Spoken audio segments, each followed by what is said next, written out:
कृतांता में आपका एक बार फिर से स्वागत है। आज हम राम और लक्ष्मण के साथ एक ऐसे सफर पर निकलने वाले हैं जो उन्होंने महर्षि विश्वामित्र के साथ तय किया था। देखिए, ये सिर्फ एक जगह से दूसरी जगह जाने की बात नहीं थी। ये कहानियों से बुनी एक ऐसी यात्रा थी जिसने उन्हें दुनिया को देखने का एक बिल्कुल नया नजरिया दिया। तो चलिए इस कमाल की यात्रा को शुरू करते हैं। तो कहानी की शुरुआत होती है विश्वामित्र के सिद्धाश्रम से। यहाँ दोनों राजकुमारों को एक बहुत ही जरूरी काम सौंपा गया था। उन्हें 6 दिन और 6 रातें बिना पलक झपकाए विश्वामित्र के यज्ञ की रक्षा करनी थी। आप कह सकते हैं ये उनकी पहली बड़ी परीक्षा थी। और फिर वो घड़ी आ ही गई। जैसे ही यज्ञ पूरा होने वाला था, मारीच और सुबाहु अपनी पूरी सेना लेकर आ धमके। पर राम तो पूरी तरह तैयार थे। उन्होंने एक दिव्य हथियार मानव अस्त्र से मारीच को 100 योजन दूर समुद्र में फेंक दिया। सोचिए, फिर आग्नेय अस्त्र से सुबाहु को और वायव्य अस्त्र से बाकी सभी राक्षसों का काम तमाम कर दिया। और इस तरह यज्ञ बिना किसी रुकावट के पूरा हुआ। इस जीत के बाद विश्वामित्र का दिल भर आया। उनके ये शब्द सिर्फ तारीफ नहीं थे, ये इस बात का सबूत थे कि राजकुमारों ने अपनी पहली जिम्मेदारी बखूबी निभाई है। और इसी एक काम ने उनकी यात्रा के अगले पड़ाव की नींव रख दी। तो यज्ञ की रक्षा का काम तो अब पूरा हो चुका था। तब विश्वामित्र ने राजकुमारों के सामने एक नया प्रस्ताव रखा, मिथिला चलने का, जहां राजा जनक एक बहुत बड़ा समारोह कर रहे थे। एक नया रास्ता और एक नया मकसद उनके सामने था। रास्ते में जब वो शोण नदी के किनारे रुके तो राम की जिज्ञासा जाग उठी। उन्होंने अपने आसपास की हरी भरी जमीन को देखकर विश्वामित्र से पूछा, और उनका यही एक सवाल विश्वामित्र की कहानियों के पिटारे की चाबी बन गया। विश्वामित्र ने अपनी कहानी खुद से शुरू नहीं की, बल्कि अपने पूर्वज एक बहुत ही धर्मी राजा कुशनाभ और उनकी 100 बेटियों से शुरू की। ये कहानी उस जमीन के इतिहास से जुड़ी थी जिस पर वो चल रहे थे। अब यहाँ कहानी में एक जबरदस्त मोड़ आता है। शक्तिशाली वायुदेव ने राजकुमारियों से शादी करने की इच्छा जताई, लेकिन राजकुमारियों ने बड़ी ही विनम्रता से मना कर दिया। उन्होंने कहा कि उनका विवाह सिर्फ उनके पिता की मर्जी से होगा। ये धर्म और इच्छा के बीच की एक बड़ी टक्कर थी। इस इनकार से वायुदेव को बहुत गुस्सा आया और उन्होंने सभी राजकुमारियों को कुबड़ी होने का श्राप दे दिया। सोचिए, उनके शरीर भले ही विकृत हो गए, पर उनका आत्मसम्मान और धर्म नहीं झुका।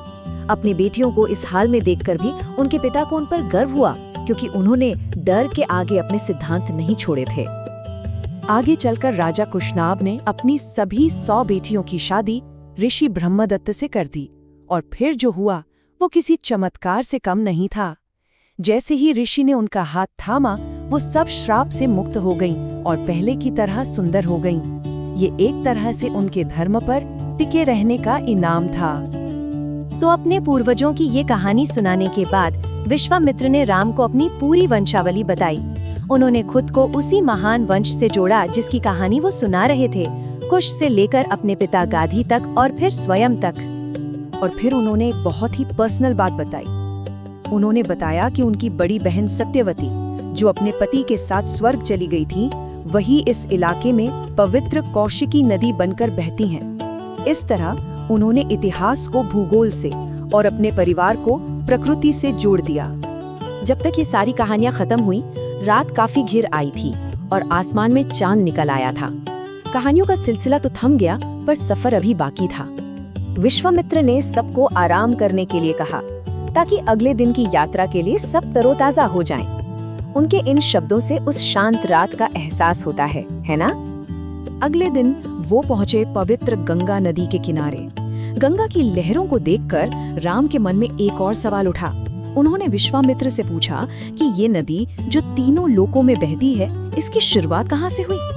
विश्वामित्र ने बताना शुरू किया कि गंगा और उमा दोनों पर्वतराज हिमवान की बेटियां हैं।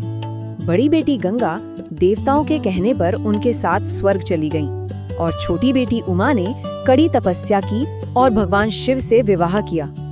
लेकिन कहानी में एक और जोरदार मोड़ आया। जब शिव और उमा साथ थे तो सारे देवता वहां पहुंच गए। उन्हें डर था कि शिव के तेज से जो संतान होगी उसे कोई सहन नहीं पाएगा। उनके इस काम से उमा को बहुत गुस्सा आया और उन्होंने सभी देवताओं को श्राप दे दिया कि उनकी पत्नियां कभी मां नहीं बन पाएंगी। अब उमा के श्राप के बावजूद देवताओं को असुरों से लड़ने के लिए एक सेनापति की जरूरत तो थी ही।